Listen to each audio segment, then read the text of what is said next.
Namaskar and very good evening ma'am to everybody. बोलिए ma'am Today is अच्छा 20th October.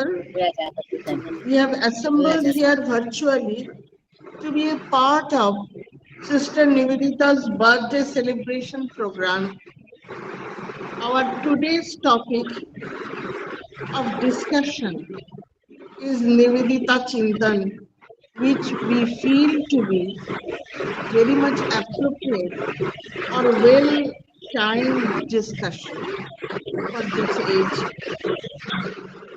If we turn back our eyes to the last decade of the 19th century, we shall find the inspiring words of Swami Vivekananda, which inspired Margaret Noble, could listen his clarion call.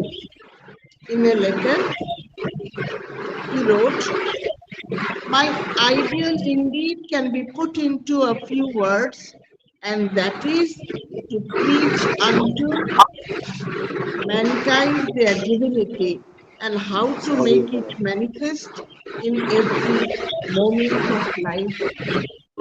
What the world wants is character. The world is in need for those whose life is one burning love, selflessness, that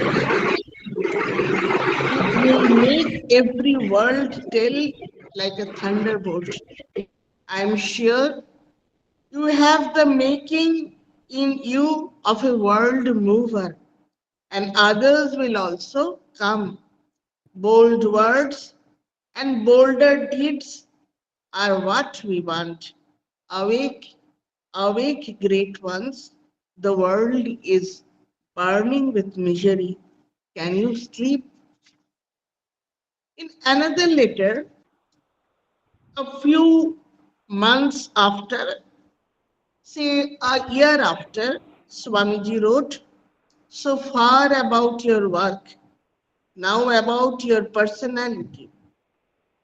Such love and faith and devotion and appreciation like yours, dear Miss Noble, repays 100 times over any amount of labor one undergoes in this life. May all blessings be yours." Margaret understood what Swamiji wanted to say and decided to leave behind her family, her society, her country, and all she possessed. She arrived in Kolkata in the end of January 1998. That Kolkata of which we cannot dream even today. Swamiji received her cordially, took her to the Himalayas, the abode of Indian religion. Swamiji settled her in North Kolkata, dedicated her at the holy feet of Sri Shima, and transformed Margaret to Nivedita, the dedicated for India and Thakur. Swamiji left for his eternal abode within 5 years, but Nivedita stayed back in Kolkata as a worthy daughter of India. She had to adjust with the hot climate. She had to adjust with Indian food and culture. She managed herself in a small house in a narrow lane without electricity and modern amenities, but became a true sister and mother in one for the backward, superstitious, neglected girls of the locality. Moreover, she became a worthy patriot of India, the then British India, and supported the independence movement from the core of her heart. Now, in these days of separation and seclurism, and mutual unrest in all spheres of life, we feel the need of her once again. She uttered during her last breath, the boat is sinking, but I will see the sunrise. As sister dreamt, of course, we will see the sunrise and we will discuss about her. Now, the program will start with the Vedic chanting. ॐ शं no मित्र शं वरुणः शं no भवत्वर्यमा शं न इन्द्रो बृहस्पतिः शं no विष्णुरुक्रमः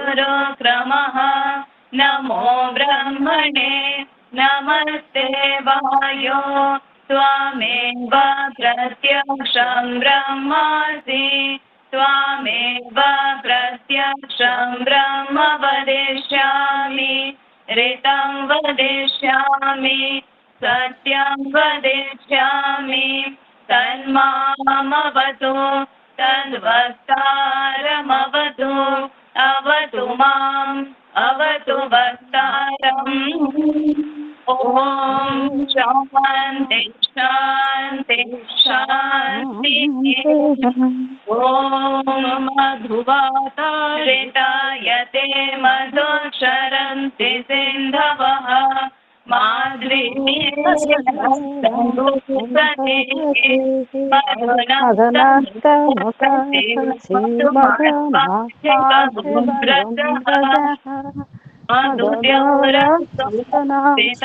मधुमानो वनस्पति मधुमागो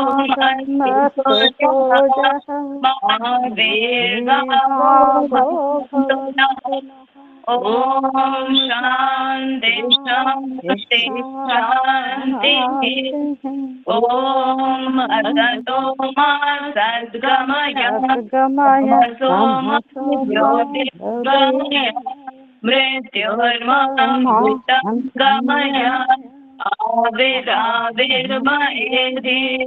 रुद्रायते दक्षिणं मुखं तेन मां पाहि नित्यं तेन मां पाहि नित्यं तेन मां पाहि नित्यम् ॐ शान्ति शान्ति शान्तिः हरिः ओम्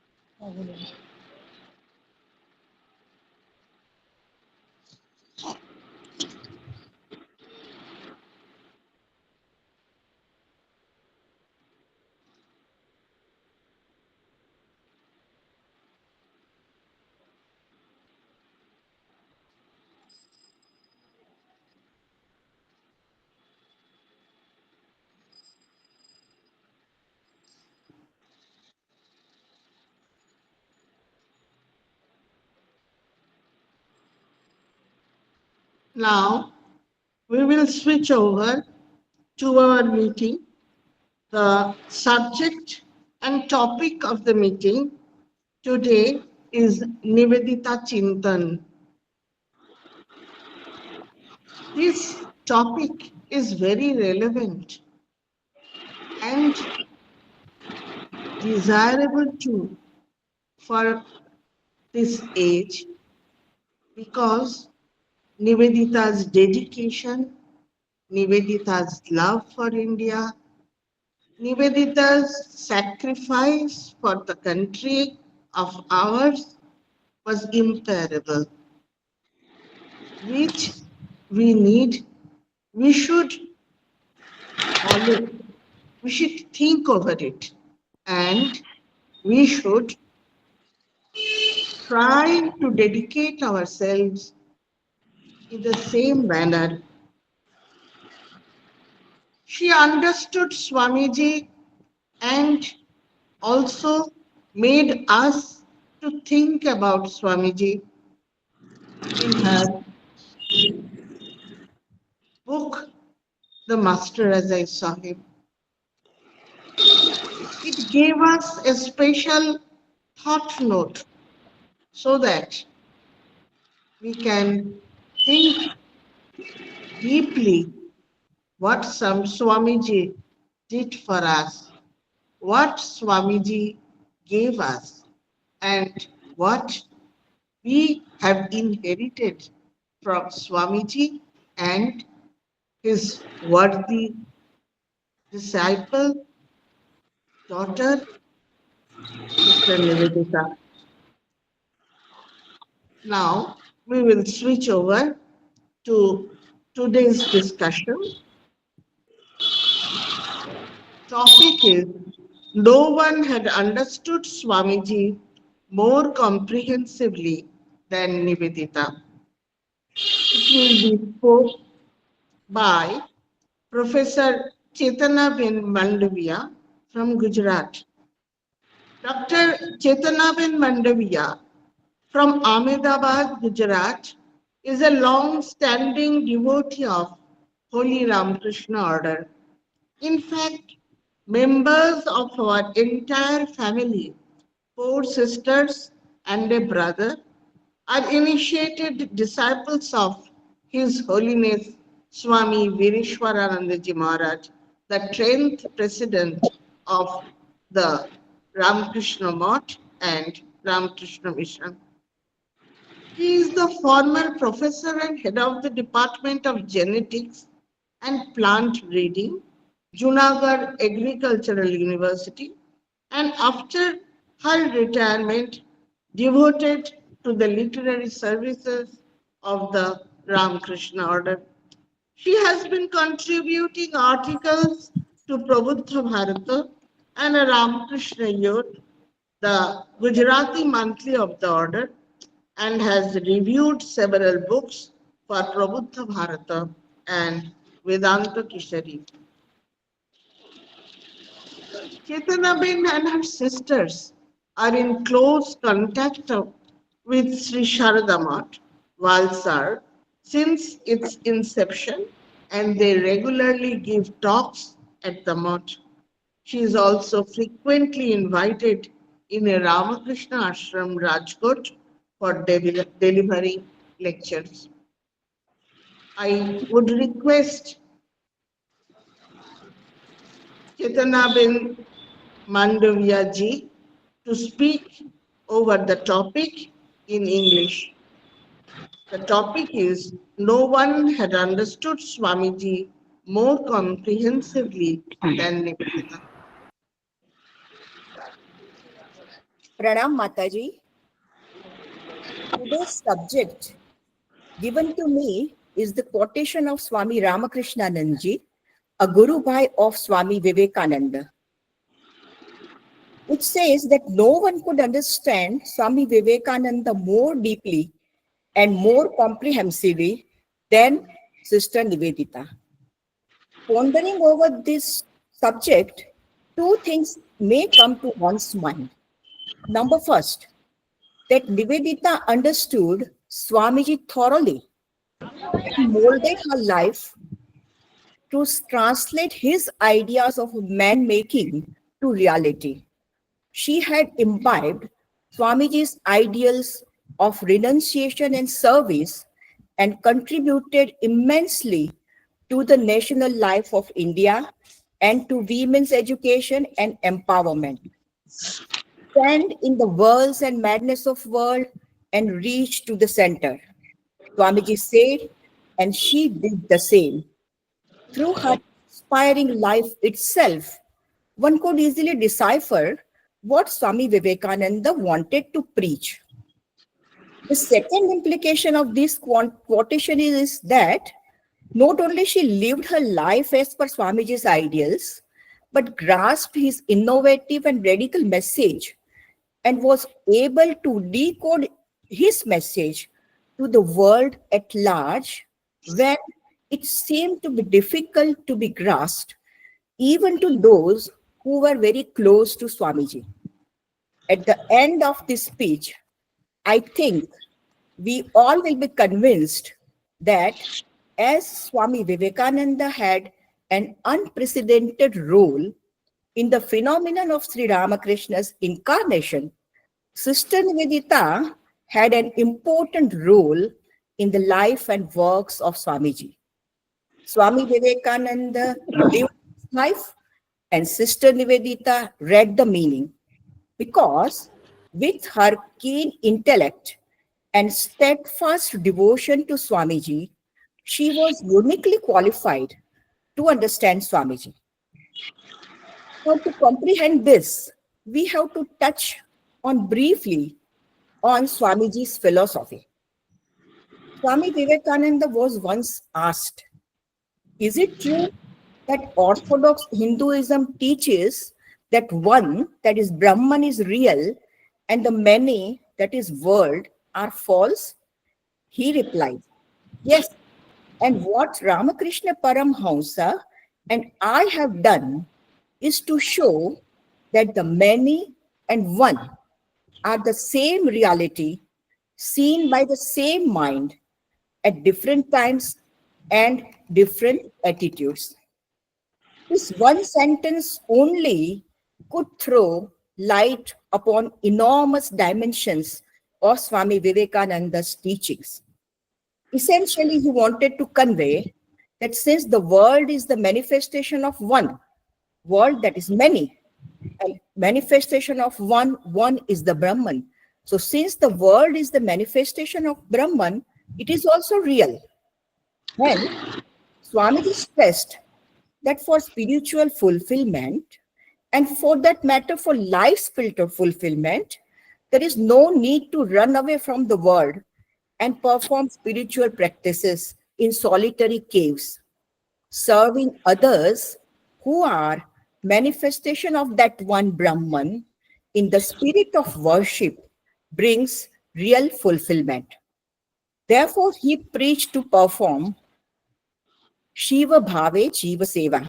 In fact, he presented Karma Yoga with a broad and elevated outlook, without denying the bliss and glory of real meditative life. With this philosophy in mind, he founded Ramakrishna Mission. Ramakrishna Sarada Mission was also established as Ramakrishna Order's women's wing, working on the same ideal, albeit independently. Today, we are witness to the huge humanitarian and spiritual activities done by the handful of monks and nuns of Ramakrishna Order and by those inspired by Swamiji's message. But when Swamiji proposed this in 1897, it was not acceptable to many, including Swamiji's brother disciples and Master Mahashai, the author of the Gospel of Sri Ramakrishna. Instead of doing tapasya, how come a monk be engaged in humanitarian services? They were just thinking of plunging themselves in intense tapasya. Swamiji tried hard to convince his Guru Bhais that his mission was far greater than they had conceived. Reacting to Swamiji's plan of constituting Ramakrishna Mission, Swami Yoganandaji, the brother disciple of Swamiji, said, "Are these foreign ideas of work Paramhansdev's teachings?" Swamiji shot back, "How much have you understood Sri Ramakrishna? He is much vaster than you take him to be." Swami Yogananda was fully convinced that there was no difference between what Sri Ramakrishna Swamiji was doing. Same was the case with Master Mahashai. Argued he, doesn't Advaita teaches us that we must overcome Maya through spiritual practices and attain mukti? Swamiji replied with a smile, your mukti is also within Maya, isn't it? Though Master Mahashay was not fully convinced, he kept silent at that time. Years later, when Holy Mother Sri Sarada Devi went to Kashi and praised the services rendered to the poor patients by the monks of Ramakrishna Mission in Kashi Sevashrama, and remarked that she could see Thakur's presence there, as well as all work were his work, Swami Brahmanandji, who was there, immediately sent a brahmachari to convey this message to Master Mahashay, who happened to be in Kashi Sevashrama. He said with a smile, there is no way of denying this doctrine of service as spiritual practice any longer. Here Swami Ramakrishnanandji's quotation, which is the topic of mine, is justified. When Swamiji's Guru Bhais and Master Mahashay, who were very close to Swamiji, could not understand Swamiji, Sister Nivedita had grasped Swamiji's philosophy and had picked up the thread when she wrote the introduction to the complete works of Swami Vivekananda, which was published in 1907. She says, the many and the one are the same reality, perceived by the mind at different times and in different attitudes as proposed by Swamiji. It is this which adds significance to our master's life, that is, to Swamiji's life. For here, he becomes the meeting point, not only of East and West, but also of past and future. If the many and the one, that is the world and Brahman, be indeed the same reality, then not only all modes of worship alone, but equally all modes of work, all modes of struggle, all modes of creation are paths of realization, are paths to attain the God. No distinction henceforth between sacred and secular. To labor is to pray, to conquer is to renounce. Life is itself religion. She added further, when Swamiji rose to speak in the Parliament of Religion on Hinduism, it was some idea, there were some ideas of the Hinduism. But when he finished his speech, Hinduism had been created. Nivedita then proposes that because of this doctrine of one and many, Vivekananda is a great preacher of karma, jnana, and bhakti, which are expressed through service. Thus, that Nivedita could explicitly convey the barrier between the spiritual and the secular. Rather, all that we consider secular is to be spiritualized. The whole of our life is to be spiritualized. No one could understand Swami Vivekananda more deeply than Sister Nivedita. This proves this. And we simply wonder at Nivedita's insight as to how correctly she could understand Swamiji. Swami Atmarupananji, who is presently the minister in charge of France Center of Ramakrishna Order, writes in his article, which has appeared in the issue of Prabhuddha Bharat 2017, says he, it will take many centuries for humanity to unravel the meaning of her simple words written in the introduction of complete works of Swami Vivekananda. Long before she understood what Swamiji wanted to see, and today we are witness to the fact that what followers of Swamiji are doing. In fact, she could grasp the heart of Swamiji's teachings way back in July 1898, when she went along with Swamiji and Sarah Bull and Josephine MacLeod to Himalayan pilgrimage. And it was just 5 months after her arrival in India. During that time, in one of her letters, she wrote from Almora that there was, for Swamiji, nothing secular. Everything was the expression of that ultimate, that is the God. So let me conclude from an excerpt of a letter. This has also appeared in the January issue of Prabuddha Bharata. The letter is written to Sarah Bull. Writes she, sometimes I feel as if I could write a book on education.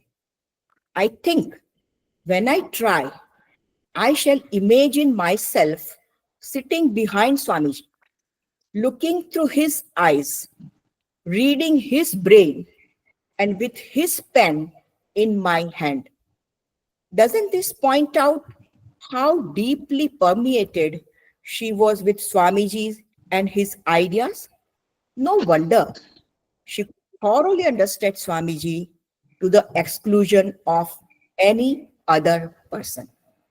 I was given just 10 minutes and I tried to put my thoughts here.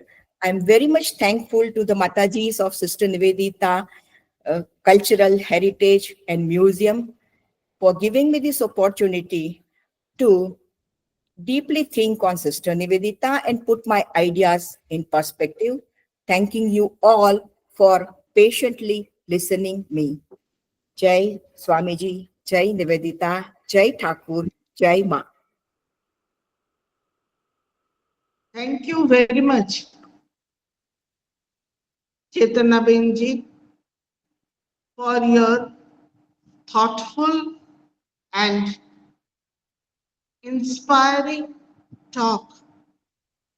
How sister could understand Swamiji up to the deepest root of his philosophy. Thank you again. Our next speaker is Srimati Malabika Basu. She is a worthy devotee of Sri Ramakrishna order and an initiated devotee of Sri Sarada Math. She now resides in Dublin, Ireland, and at present engaged in a professorship there. She has a separate identity also. She is the granddaughter of eminent and pioneer, one of the pioneer scientists, Sri Satyendra Bose. From her childhood, she visited Sarada Math and was initiated from there. Now, I will ask Malabika Ji to talk over the same topic. No one had understood Swamiji more comprehensively than Nivedita in Bengali. Over to Srimati Malabika Basu.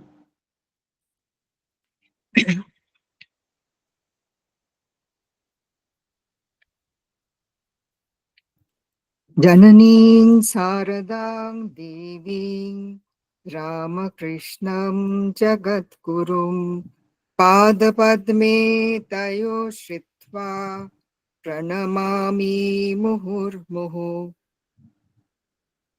Shri Shri Thakur, মা স্বামীজি ও ভগিনী নিবেদিতাকে আমার ভক্তিপূর্ণ প্রণাম নিবেদন করি।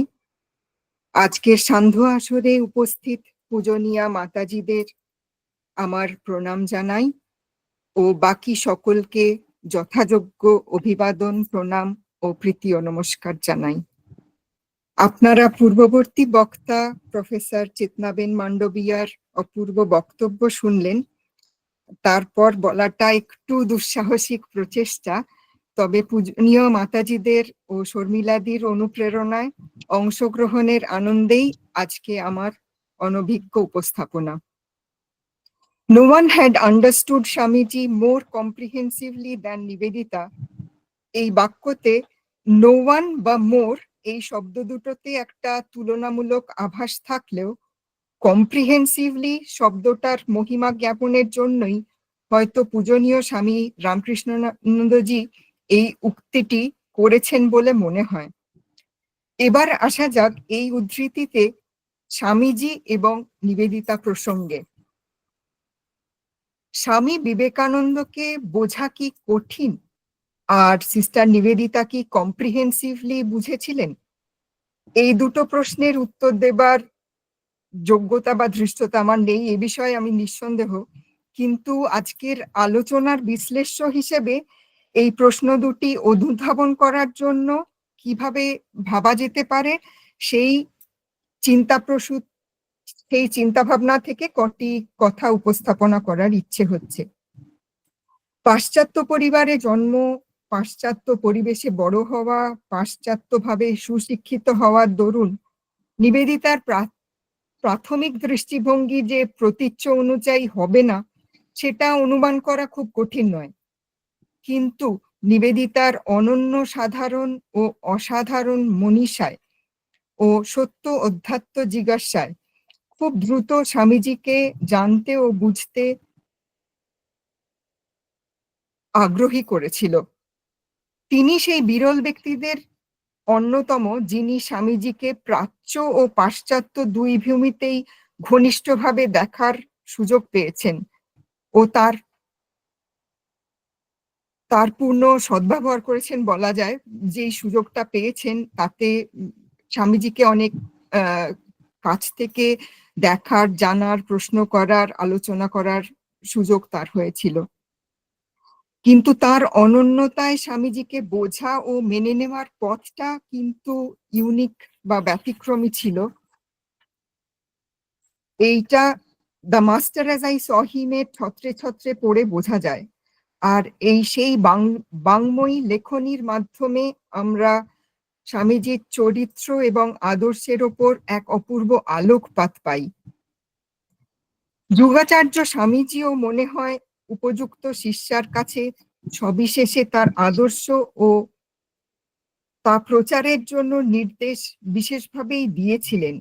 আমার পূর্ববর্তী বক্তা তার অনেক কিছুই উদাহরণ দিয়েছেন বলে আমি আর পুনরুল্লেখ করছি না। কিন্তু তার আগে তিনি নিবেদিতাকে সম্পূর্ণ প্রাচ্য ভাবাপন্ন করে গড়ে তুলেছিলেন। এই ট্রান্সফরমেশন ফেজটা কিন্তু নিবেদিতার পক্ষে সহজ ছিল না। তার বর্ণনাও আমরা the master as I saw হিমে দেখি। স্বামীজি তাকে নিয়ে হিমালয়ে কাশ্মীরে গেলেন। সেখানে মাঝে মাঝে স্বামীজির আপাত কঠিন ব্যবহার ও উদাসীনতা নিবেদিতাকে অনেক মানসিক সংগ্রাম দিয়েছিল। কিন্তু সেই শিক্ষায় তিনি ক্রমশ মনে প্রাণে একদেশদর্শিতা বর্জিত নিরপেক্ষ দৃষ্টিভঙ্গি নিয়ে ভারতীয় ভাবাপন্ন হয়ে উঠতে পেরেছিলেন। ব্যক্তি স্বামীজিকেও বুঝতে শুরু করেছিলেন। শ্রীরামকৃষ্ণ ও স্বামীজির অবিচ্ছেদ্য বন্ধন তার বোধে উঠে এসেছে। তার আধ্যাত্মিক শক্তির উৎস যে শ্রীরামকৃষ্ণ এবং তাদের ব্রত যে এক, মানুষের অন্তর্নিহিত দেবত্বের বিকাশ এবং এক অনন্ত অখণ্ড অদ্বয় সত্তার সঙ্গে অভিন্নতা উপলব্ধির জন্য তাদের উপলব্ধি করে তোলা, এটা বুঝতে নিবেদিতার অসুবিধে হয়নি। তাই জন্য স্বামীজির ম্যান মেকিং মিশনে সঙ্গী হয়ে জাতিকে চেতিয়ে দেওয়ার মহাযজ্ঞে নিজেকে নিঃশেষে উৎসর্গ করে নিবেদিতা নাম সার্থক করেছিলেন। এই প্রসঙ্গে স্বামীজির সঙ্গে তার বিভিন্ন আলোচনা ও ভাবের আদান প্রদান অনুপম ও বিরল।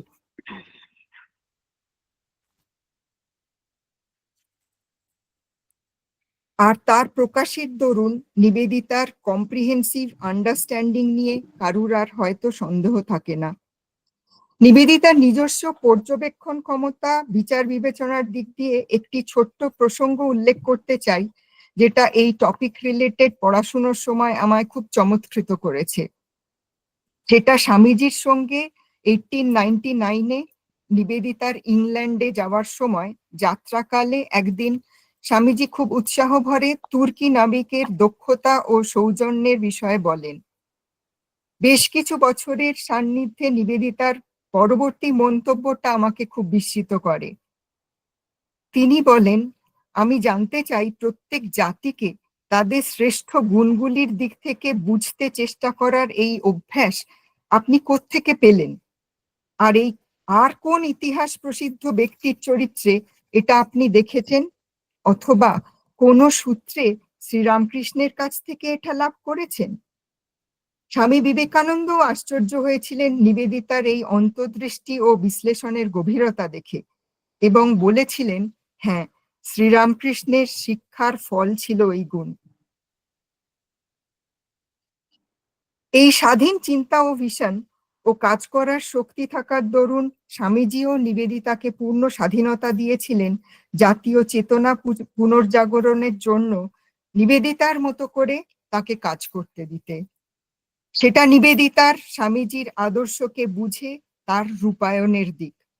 স্বামীজির মতোই সেটা বহুমুখী, আর এই বিরল প্রতিভা নিবেদিতার ছিল বলেই স্বামীজি এই মহান যজ্ঞে তাকে নিবেদন করেছিলেন। কোথায় দেখা যায়নি সেই অবদান, আর কি সুগভীর ছিল নিবেদিতার সম্পূর্ণ নিঃস্বার্থ প্রচেষ্টা। আমার পূর্ববর্তী বক্তা তার অনেক এক্সাম্পল দিয়েছেন। আমি খুব সাধারণভাবে জেনারেল টপিকগুলো বলে একটি উদাহরণ আলোচনা করতে চাই গল্পের খাতিরে, আলোচনার খাতিরে। যেমন নারী শিক্ষা সাধারণ সমাজকে সচেতন ও জাতীয়তাভাবে ভাবাপন্ন করে তোলা, উচ্চশিক্ষা, বিজ্ঞান চর্চা, সাহিত্য, শিল্প, রাজনীতি, তার উদাহরণ দিয়ে শেষ করা যাবে না। কিন্তু একটা ছোট্ট উদাহরণে হয়তো সব ব্যাপারে, সব বিষয়ে কি আন্তরিক এবং কি গভীর ছিল তার প্রচেষ্টা, সেইটা এই গল্পের এই আলোচনায় হয়তো প্রাসঙ্গিক। এইটা আমি পূজনীয় আপ্তকামপ্রাণা মাতাজির একটি বক্তৃতার থেকে গল্পটা পুনরুল্লেখ করছি। একটি ছোট্ট উদাহরণ, তখন আর্ট কলেজের অধ্যক্ষ অবনীন্দ্রনাথ ঠাকুর এবং সেখানে পড়াশুনো করছেন নন্দলাল বসু, অসিত কুমার সরকার প্রমুখ। তাদের কতটা দক্ষতা, তারা শিল্পী হিসেবে কত উচ্চ মানের, তা নিবেদিতা জানতেন। তিনি অনুভব করেছিলেন যে একটু সাহায্য পেলেই তারা উন্নতি করতে পারবেন। সেই জন্য তিনি যখন জানতে পারলেন যে মিসেস হ্যারিংহ্যাম ভারতে আসছেন অজন্তার চিত্রগুলি কপি করে নেবেন বলে, তখন কারো অনুমতি না নিয়েই নিবেদিতা দুটি টিকিট কেটে ফেললেন। নন্দলাল ও অসিত কুমার অজন্তায় চলে যাবে, তাকে সাহায্য করবে, এতে তারা নিজেরা সমৃদ্ধ হবে, এই ছিল নিবেদিতার অনুমান। কিন্তু তারপরে তার বহু কাজ বাকি। অবনীন্দ্রনাথকে রাজি করানো, স্বয়ং নন্দলালেরও যেতে ইচ্ছে নেই, তাকে রাজি করানো। উপরন্তু মিসেস হ্যারিংহাম বলছেন, আমি তো বম্বে থেকে শিল্পী পেয়ে গেছি, আমার আর নতুন লোক লাগবে না, তাকে রাজি করানো। এই এত কষ্ট কিসের জন্য? স্বেচ্ছায়। কেউ তো তাকে বলেনি। শুধুমাত্র নন্দলাল আর অসিত কুমার কি করে একটু ভালো পরিবেশ পান, হ্যারিংহামের সঙ্গে মিশলে তারা বুঝতে পারবেন শিল্পের আরো অনেক কিছু। এইটাই শুধু ওনার ইচ্ছে ছিল। শুধু এইখানেই শেষ নয়, তারা কোথায় যাবেন, কি খাবেন, সব দায়িত্ব নিবেদিতা নিজের ওপর নিলেন। তাদের খাওয়ার কষ্ট শুনে কিছুদিন পরে বস্তা বস্তা চাল ডাল, একজন রান্নার লোক এদের সঙ্গে নিয়ে হাজির হলেন সেখানে। উদ্বোধন থেকে গণেন মহারাজকে তাদের অভিভাবক করে রেখে আসলেন। এই রকম মায়ের মতন ছিলেন তিনি।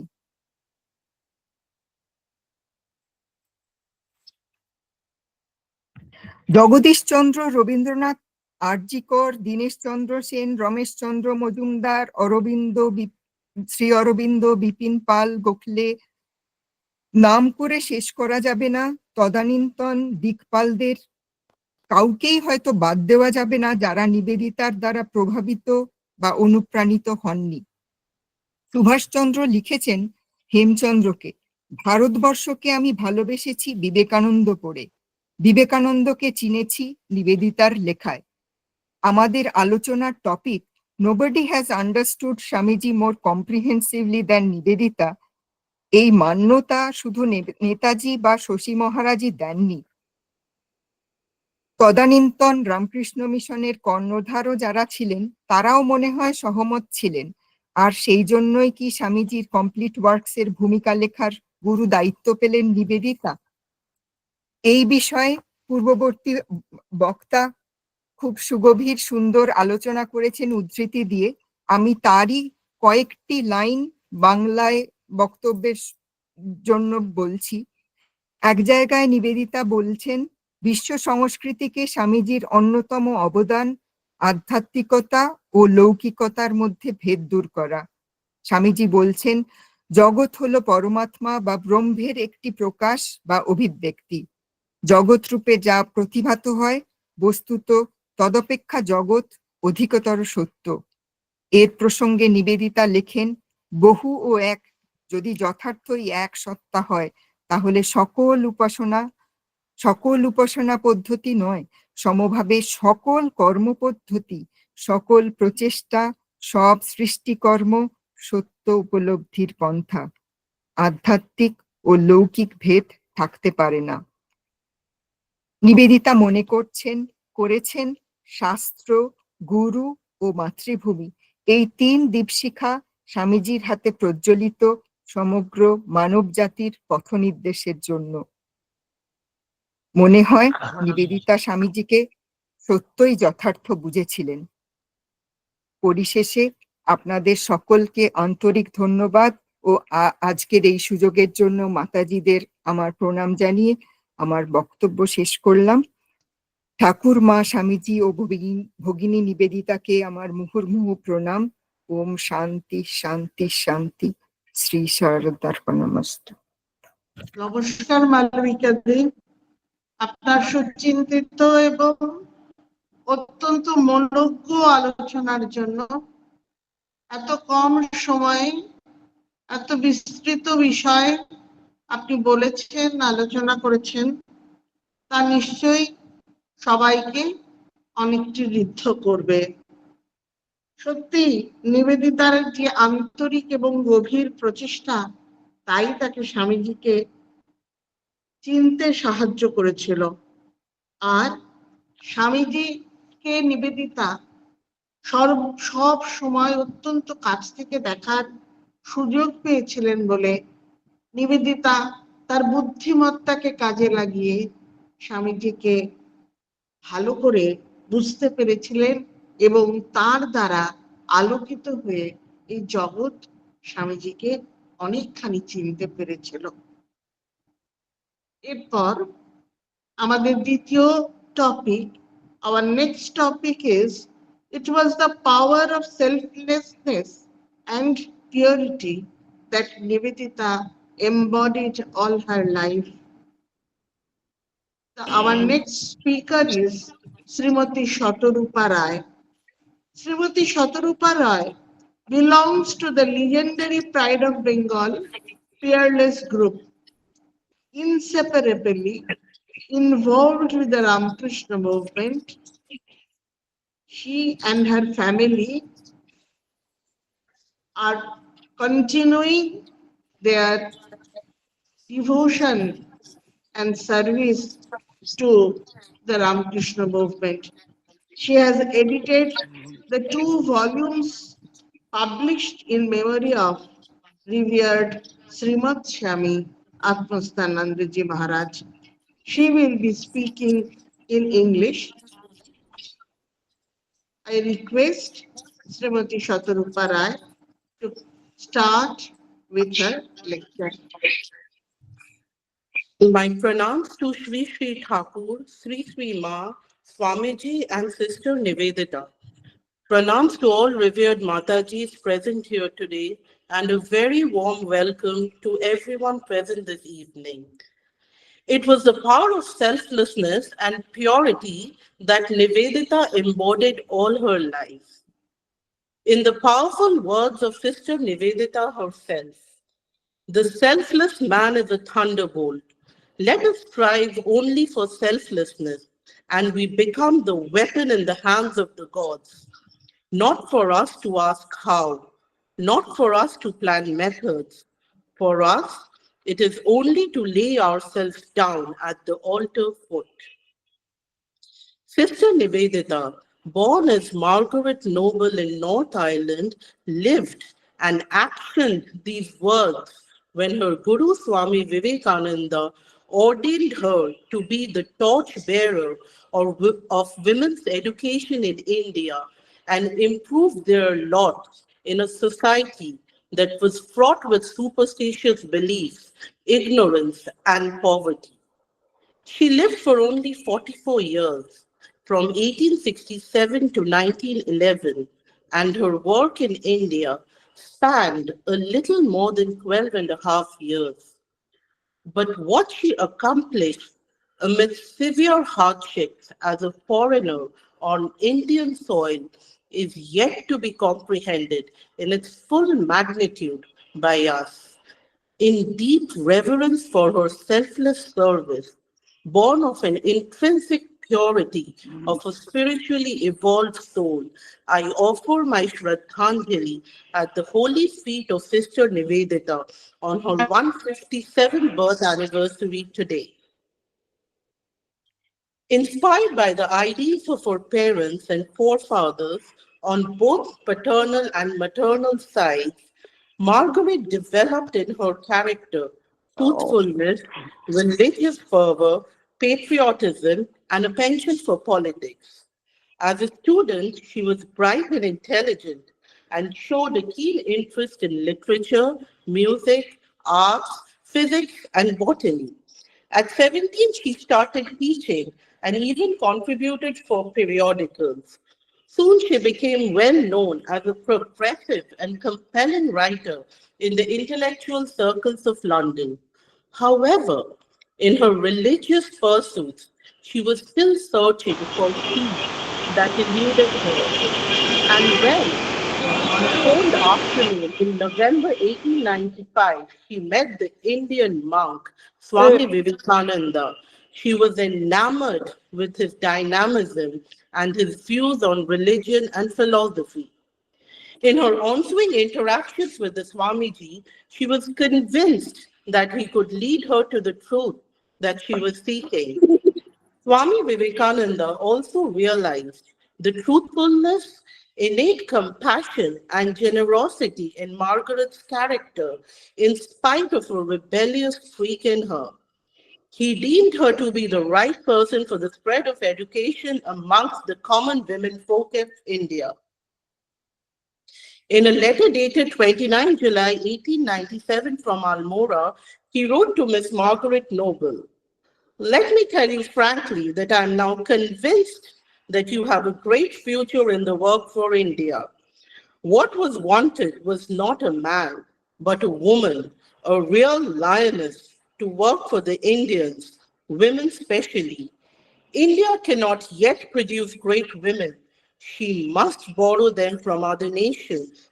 Your education, sincerity, purity, immense love, determination, and above all, the Celtic blood make you just the woman wanted." Swami Vivekananda also warned Margaret to stand on her own feet in spite of the misery and hatred for white skin rampant in Indian society, notwithstanding the fearfully hot climate. But selfless Margaret, with a pure and honest intent, took the great plunge and left her motherland, family, friends, and a comfortably settled life to follow the path showed by her Guru. He reached India on 28 January 1898 to join Swamiji's task of nation building. Patiently, Swamiji shaped her mind, expounding to her India's history, philosophy, literature, life of the masses, social traditions, and lives of inspiring men and women from ancient to modern times. The Master held before the disciple a peerless nation, eternal India, rich in spiritual heritage, great in the spirit of sacrifice and tapasya. This was the real image of India behind dusty layers of social, economic, and spiritual impoverishment. Slowly, Margaret evolved into a true disciple with an intense love for India. In her wholehearted acceptance of the Indian way of life, her identification was complete and undiluted by Western thoughts, doubts, or pride due to her past life. No wonder when she met Sri Ma Sharoda Devi, she accepted Margaret spontaneously as her daughter, the loving cookie. On 25th March 1898, Margaret Noble, at the age of 30 years, was formally initiated in the vow of Brahmacharya by Swami Vivekananda and christened as Nivedita, the dedicated one or the one offered to God. Sister Nivedita, from now onwards, dedicated her life for service to India, understanding the efficacy of her master's words, that the good of the world was dependent on the good of India, and that India's spirituality would pave the way for the betterment of the whole world. So her service to India was a way to serve mankind and do good to others. I will now narrate a few incidents from Sister Nivedita's life, which reveal the power of selflessness and purity that Nivedita embodied all her life. She put to practice the twofold ideal of Ramakrishna order, leading a simple, pure, and holy life to realize God, and also humbly work for the welfare of all people, remembering that God dwelt in all living beings. Nivedita's purity of thought and action was often expressed through a childlike joy and mirth in her various initiatives. As envisioned by Swamiji, Sister Nivedita started a girls' school at 16 Bochpara Lane on 13th November 1898 in the august presence of Holy Mother Sri Sharoda Devi. Prior to the inauguration, Nivedita met a group of devotees at Balaram Bosch's house, explaining the plan of the proposed school and requested everybody to send their daughters to study there. Master Moshai, Suresh Dotto, Horomon Mohan were all present amongst other devotees, but they were all reluctant to send their daughters to Nivedita's school. Meanwhile, Swamiji quietly walked into the room, and in his enthusiasm, he prompted everyone to stand up and send their girls to Nivedita's school. When nobody showed interest, Swamiji forced Horomohan to agree and spoke on his behalf. Well, Miss Noble, this gentleman offers his girls to you.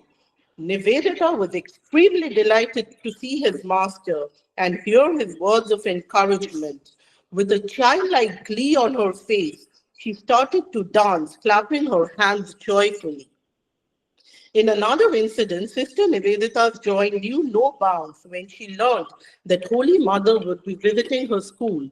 She looked into every detail, dusting and cleaning the school premises, arranging gifts, selecting poems and songs to be performed. Finally, when the day arrived, she enthusiastically inspected the school, leaving no stone unturned. Beaming with joy at the thought of welcoming Holy Mother Sri Sharoda Devi, she was at once laughing and then hugging the girls and even the maid servants. For some time, the sharp, radiant personality of Sister Nivedita had transformed into that of a little innocent girl immersed in joy. Such was the unaffectedness and simplicity of Sister Nivedita in her day-to-day life. Once Holy Mother gifted her a woolen fan that she knitted herself. Nivedita was so elated that she tucked it on her bosom and kept muttering, "How beautiful, how splendid," showing the fan to everybody present there. Observing the purest of joy in Nivedita's demeanor, the mother said, "Look, how she's delighted getting such an insignificant thing. Oh, how simple is her faith, as if the image of a goddess." Nivedita had an innermost yearning to be initiated into sannyasa by Swami Vivekananda. When she met Swamiji in Belur Mutt, she once asked, What should I do to qualify myself for sannyasa? Swamiji replied in a few words, remain what you are.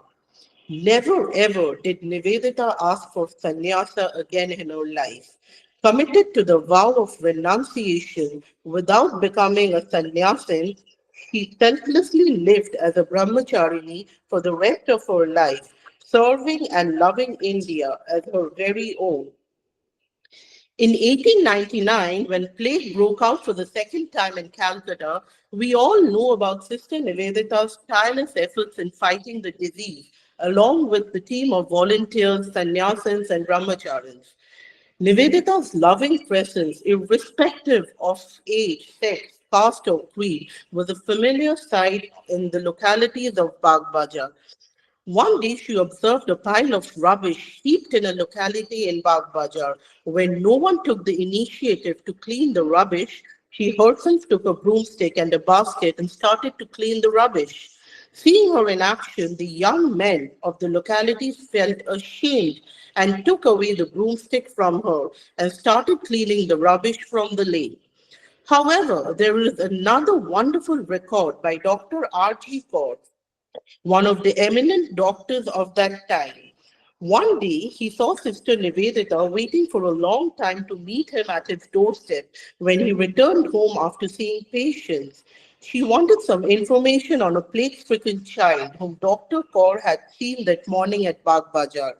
The child's condition was critical, and Dr. Kaur cautioned Sister Nivedita about the dangers of the disease and to take adequate measures. However, when he returned to check on that patient in the afternoon, he was surprised to see Sister Nivedita ignoring all words of precaution and possible danger, sitting with the child and her lamb in the damp and weather-worn hut in that unhealthy, unhygienic surroundings. Since the child's mother had already died, Nivedita had temporarily moved to this hut to nurse the child day after day. She herself disinfected the hut by whitewashing the walls. Eventually, after a few days, the child died in Nivedita's lap, uttering Ma, Ma, thinking her to be its own mother. In 1903, when Gopale Ma was very ill, she went to stay with Nivedita. Orthodox in her views, she was completely won over by Nivedita's love and devotion, and especially by her pure and simple way of life.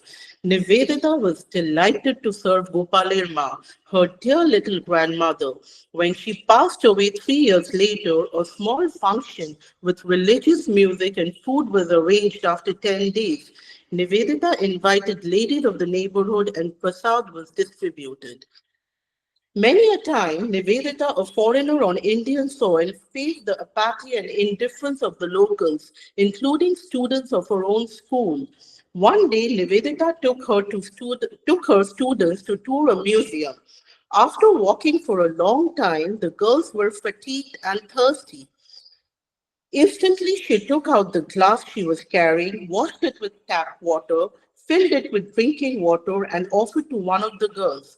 But the girl, who was very thirsty, could not take the glass touched by a foreigner. Immediately, another girl took the glass from Nivedita and drank the water, lest Nivedita felt hurt. Neither hurt nor angry, Nivedita endured all with stoic calm and composure. On a visit to Dakshineshwar temple with his students, Sister Nivedita was not allowed to enter inside the temple of Ma Bhavutarini.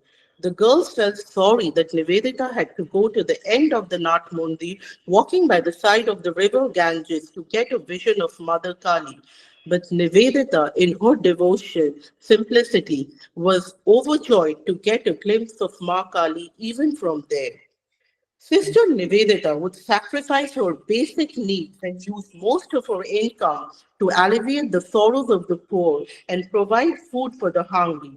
Nivedita's kind, loving behavior and self-sacrifice for India made her acceptable to one and all in her locality, including her illiterate maid who had earlier objected to washing her used utensils. The locality in which Nivedita lived was unhealthy and she frequently fell ill.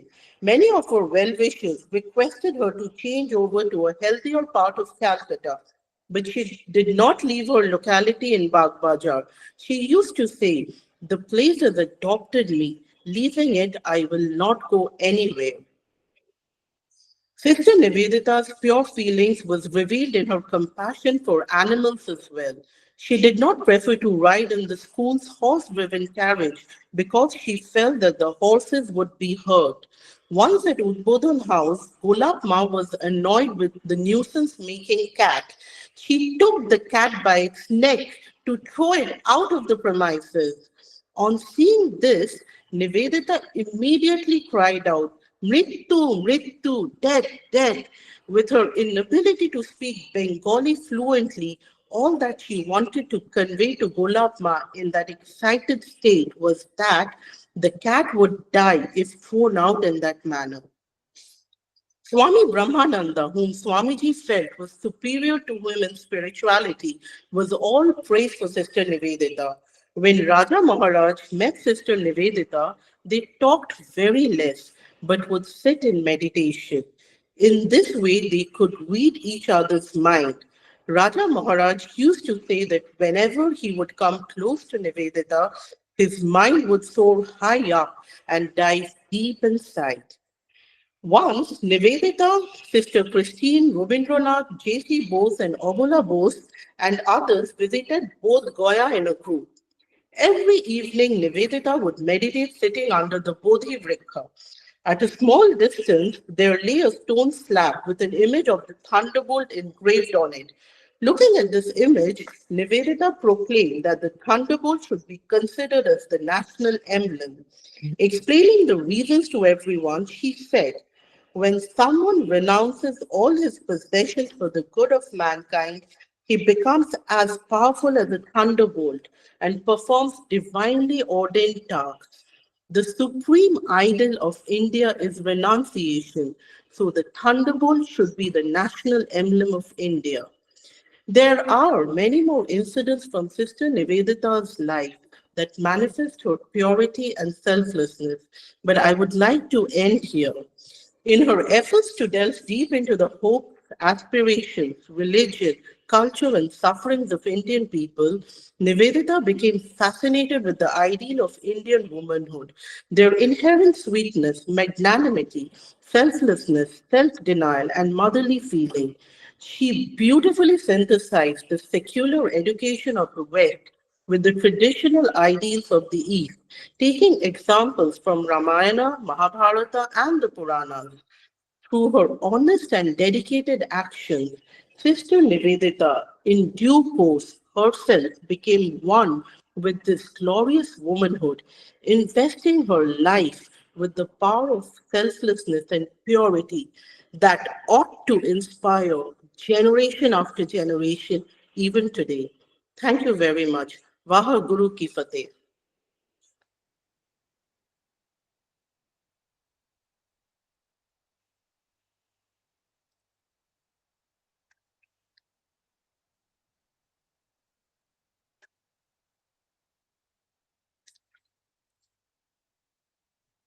অনেক ধন্যবাদ শতরূপা, তুমি এত গভীর ভাবে, এত বিস্তৃত ভাবে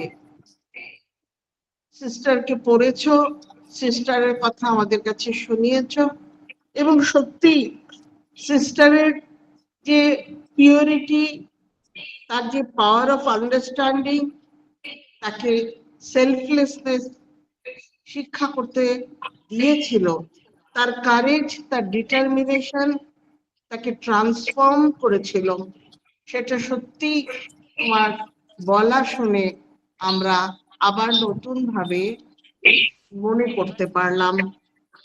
অনেক ধন্যবাদ তোমাকে। আমাদের শেষ এবং পরবর্তী বক্তা প্রব্রাজিকা বিদ্যাত্মপ্রানা। She is a scholarly young sannyasini of Sri Sarada Dakshineshwar, worker of Sri Sarada Rashik Vita, Shiksha or Sanskriti Pitha of Sri Sarada. Her topic is also, it was the power of selflessness and purity that Nivedita embodied all her life. She will speak in Bengali. শুরু করো বিদ্যাত্মপ্রাণা জি। শ্রী শ্রী ঠাকুর, মা, স্বামীজি এবং ভগিনী নিবেদিতাকে আমার ভক্তিপূর্ণ প্রণাম। আজ ভগিনী নিবেদিতার 158তম জন্মদিনে আয়োজিত ওয়েবিনারে আমার পূর্ববর্তী বক্তাদের এবং শ্রোতাদের আমার সশ্রদ্ধ নমস্কার ও শুভেচ্ছা জানাই। আমার আজকের আলোচ্য বিষয় পবিত্রতা ও নিঃস্বার্থপরতার প্রতিমূর্তি ভগিনী নিবেদিতা।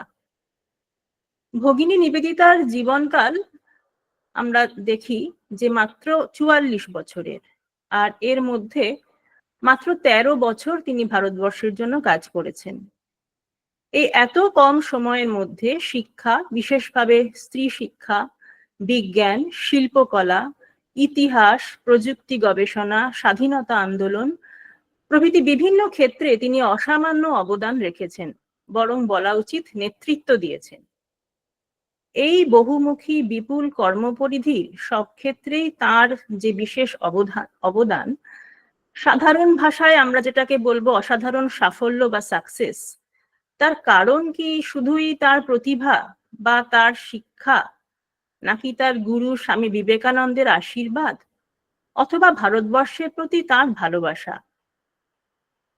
আমরা একটু ভাবলে দেখব যে এই সবকিছুই তার ছিল, কিন্তু যে বিশেষ দুটি গুণ তার চরিত্রের ভিত্তি ছিল এবং যা এই সাফল্যের মূল কারণ ছিল, এবং তাকে আলাদা করে এখনো আমাদের শ্রদ্ধার আসনে তিনি রয়েছেন, তা হলো পবিত্রতা এবং নিঃস্বার্থপরতা।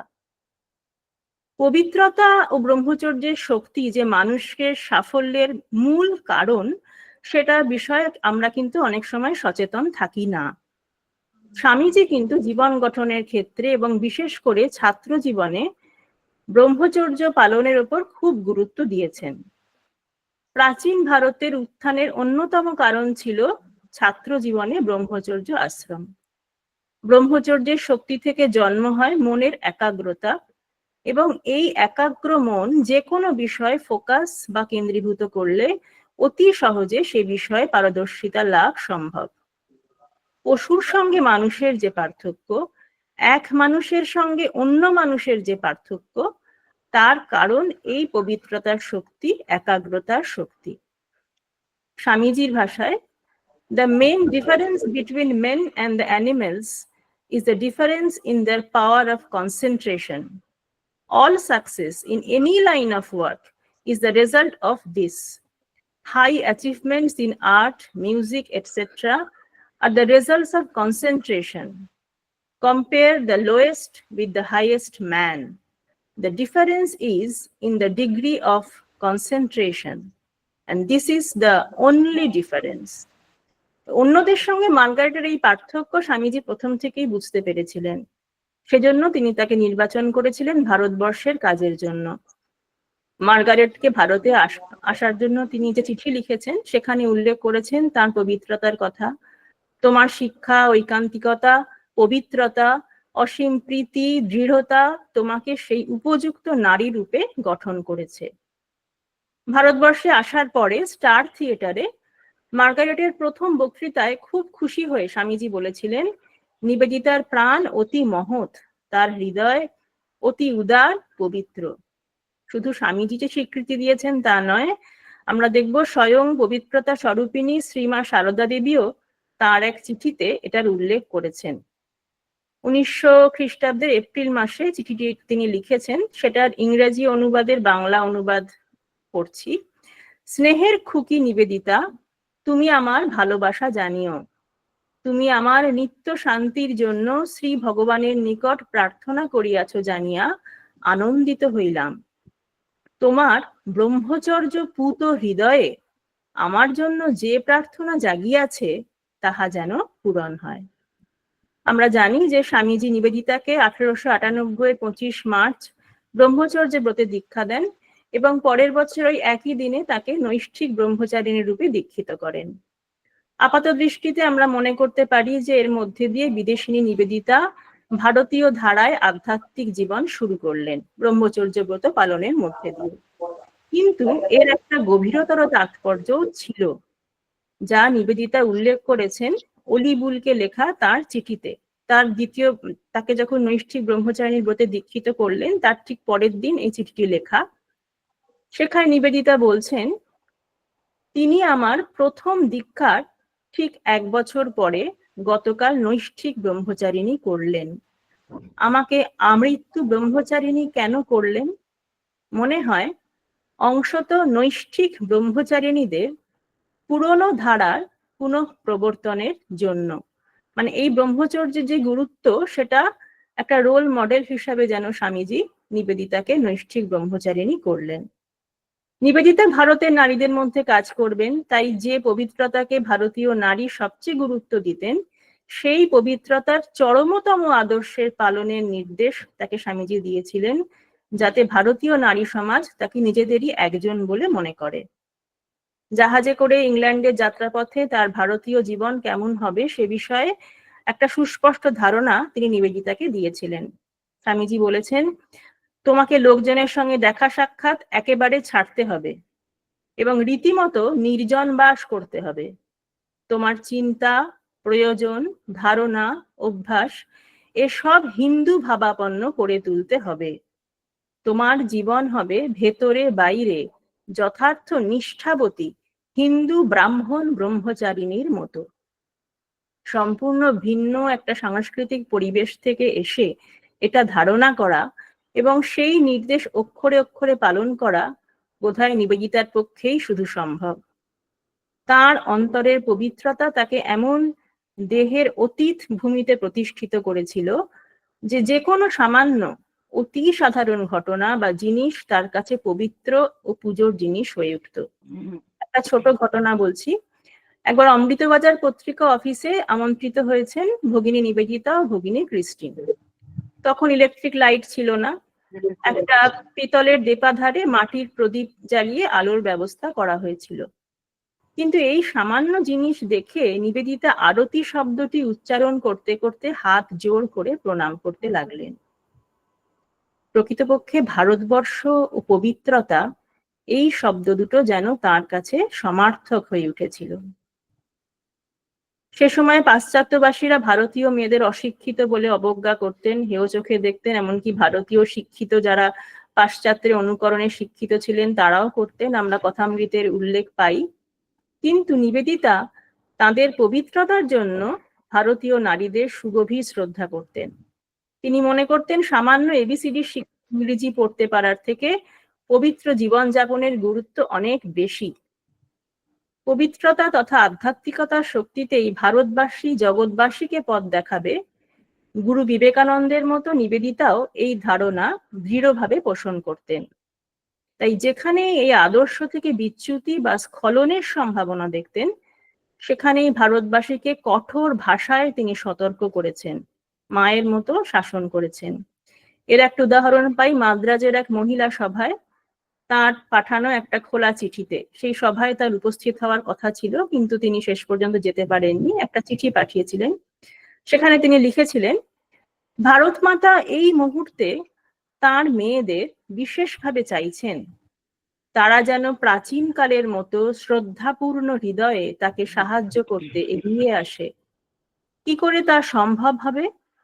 প্রথমত, ভারতের মায়েরা তাদের ছেলেদের মধ্যে ব্রহ্মচর্যের তৃষ্ণা আবার জাগিয়ে তুলুন। পৃথিবীর আর কোনো দেশে ছাত্রদের মধ্যে ব্রহ্মচর্যের এই আদর্শ দেখা যায় না। যদি ভারতবর্ষ থেকে তা হারিয়ে যায়, তাহলে জগৎ আর কোথায় সেই আদর্শ ফিরে পাবে? ব্রহ্মচর্যই সব শক্তি, সব মহত্বের মূল রহস্য। প্রত্যেক জননী যেন দৃঢ় প্রতিজ্ঞা করেন তার সন্তান মহৎ হবে। আজকের সামাজিক অবক্ষয়ের কারণ খুঁজতে গিয়ে আমরা স্বীকার করতে বাধ্য যে পাশ্চাত্যের অনুসরণ করতে গিয়ে আমরা এই আদর্শ থেকে অনেক দূরে সরে আসছি। এই পরিস্থিতি থেকে উত্তরণের একমাত্র উপায় ছাত্র জীবন থেকেই পবিত্রতার অনুশীলন, এবং তার জন্য প্রয়োজন অভিভাবকদের দায়বদ্ধতা। পবিত্রতার মতো আরো একটি মহৎ গুণের অনুশীলন আজ বড় প্রয়োজন, সেটি হলো নিঃস্বার্থতা। এই দিকেও নিবেদিতা আবারও চরমতম আদর্শ দেখিয়ে গেছেন। এই স্বার্থশূন্যতা 3টি পর্যায়ের মধ্যে দিয়ে চূড়ান্ত বা পরিপূর্ণ রূপ ধারণ করেছিল তার জীবনে।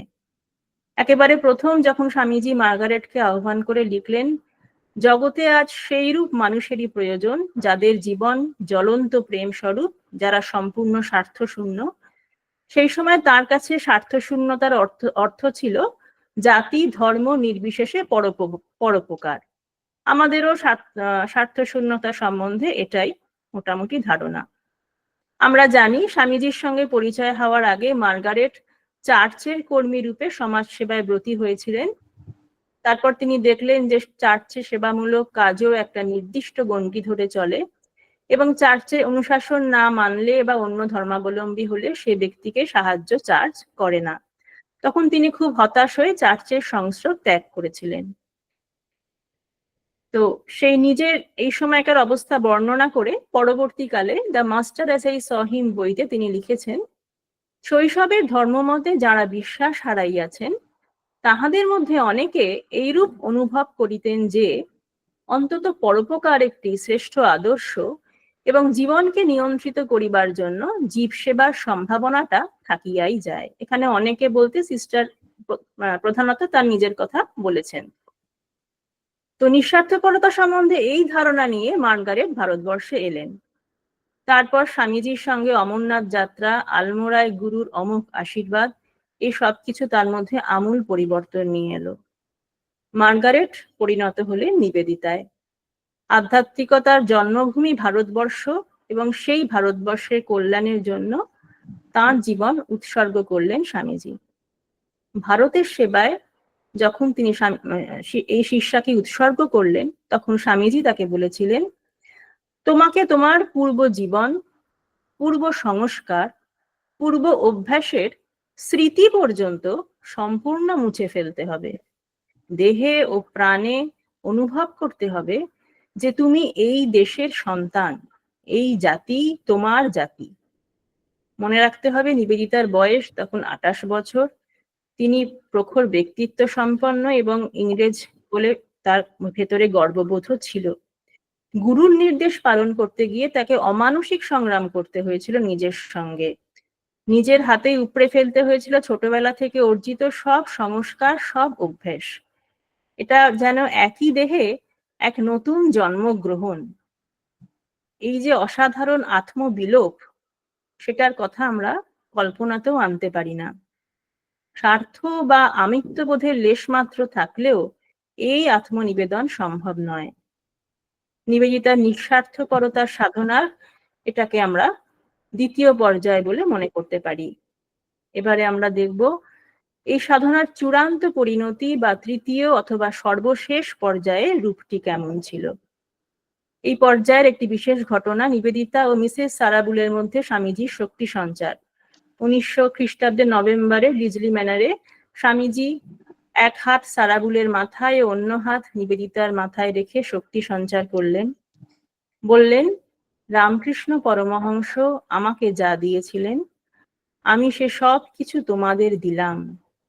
এক নারী অর্থাৎ জগন্মাতার কাছ থেকে আমাদের কাছে যা এসেছিল আমি সে সব কিছু তোমাদের দিলাম। এই দিব্য ঘটনাটি নিবেদিতা তাঁর চিঠিতে তাঁর জীবনের একটি চরম ঘটনা, বিরাট সন্ধি লগ্ন বলে নির্দেশ করেছেন। জগন্মাতার শক্তি ধারণের জন্য নিবেদিতার মতোই একজন আমিত্ব শূন্য পবিত্র আধারের প্রয়োজন ছিল এবং এই শক্তিতে বলীয়ান হয়ে তিনি নিজেকে উজাড় করে দিয়েছিলেন তাঁর আরাধ্যা ভারত জননীর সেবায়। জগদীশ চন্দ্র বোসের বিজ্ঞান গবেষণা, দীনেশ চন্দ্র সেনের হিস্ট্রি অফ বেঙ্গলি লিটারেচার রচনা, জামশেদজি টাটার পরিকল্পিত ইন্ডিয়ান ইনস্টিটিউট অফ সায়েন্সের প্রতিষ্ঠা, রবীন্দ্রনাথের কাবুলিওয়ালা প্রভৃতি গল্পের ইংরেজি অনুবাদ, শ্রী অরবিন্দের কর্মযোগিন পত্রিকার সম্পাদনা তার অনুপস্থিতিতে, স্বাধীনতা আন্দোলনে গুরুত্বপূর্ণ ভূমিকা গ্রহণ, এই সব তিনি করেছেন, কিন্তু কোথাও তার নাম উল্লেখ নেই। সেটা কি আমরা তার প্রতি অকৃতজ্ঞ বলে? তা নয়, এটা ছিল তাঁরই কঠোর নির্দেশ। ভারতের সেবা যজ্ঞে নিজেকে নিঃশেষে আহুতি দেওয়াতেই তাঁর ছিল পরম পরিতৃপ্তি। তার এই ভাবটি প্রকাশিত হয়েছে স্বামীজির মর্তলীলা সংবরণের পরে 1904-এর 15ই অক্টোবর মিস ম্যাকলাউডকে লেখা একটা চিঠিতে। সেখানে তিনি তার এই অনন্য আত্মনিবেদন ধরা পড়েছে। তিনি লিখেছেন, প্রিয় ইউম, ইউম মানে এখানে ম্যাকলাউড, আমার জন্য প্রার্থনা করো, কেবলই প্রার্থনা করো।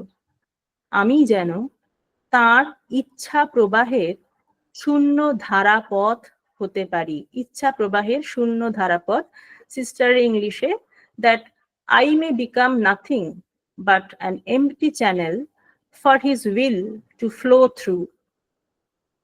আমার পুরো জীবন ও শক্তিও যেন অপ্রচুর, ইনসাফিসিয়েন্ট মনে হয়। সেবা করতে দিতে এত সময় চলে যায়, গ্রহণে সঞ্চয়ের সময় যে পাই না। সেবা করতে দিতে তার এত সময় চলে যায় যে সঞ্চয়ের কথা তার কোনো সময় মনেই ওঠে না। এইভাবেই তিলে তিলে আত্মোৎসর্গ করে নিবেদিতা হয়ে উঠেছিলেন আমি বা আমার বোধ শূন্য, অভিমান রহিত এক শূন্য আধার। তার ভাষায় দেবতার হাতের বজ্র, যার শক্তি এখনো অন্তঃসলীলা ধারার মতো ভারতবর্ষকে, আমাদের প্রতিটি ভারতবাসীকে সঞ্জীবিত করে চলেছে। সেটা আমরা বুঝি বা না বুঝি, স্বীকৃতি দিই বা না দিই। এ প্রসঙ্গে মনে পড়ে নিবেদিতা গবেষিকা ও শ্রী সারদা মঠের তৃতীয়া অধ্যক্ষা পূজনীয়া প্রব্রাজিকা শ্রদ্ধাপ্রাণা মাতাজির একটি কথা। মাতাজি বলছেন, বড় লজ্জা ও দুঃখের কথা, তার দিকে আমরা কেউই তাকিয়ে দেখিনি। রাস্তার ধারে যখন কলে আখ নিংড়াতে দেখি, তখন মনে হয় নিবেদিতা নিজেকে ভারতবর্ষের জন্য ওইভাবে নিঃশেষে নিংড়ে দিয়ে গেছেন। আজ তার জন্মদিনে তার কাছে এই প্রার্থনা, তার এই মহান আত্মত্যাগ আমরা যেন ভুলে না যাই, যেন বিফলে না যেতে দিই। তার জীবন আমাদের পথ দেখাক, উদ্বুদ্ধ করুক পবিত্র জীবন যাপনে, প্রেরণা দিক সকলের কল্যাণ কামনায় ও সেবায়।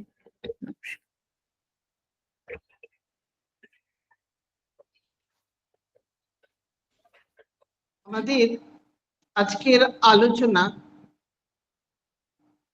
এখানে শেষ হলো। আমার মনে হয় বিদ্যাত্মপ্রাণা যেভাবে শেষ করলেন, তারপরে আর নতুন করে কিছু বলবার অপেক্ষা রাখে না। তবু শেষেরও একটা শেষ থাকে। তাই দু তিনটি কথা বলে আজকের আমাদের এই ওয়েবিনারের শেষ করব।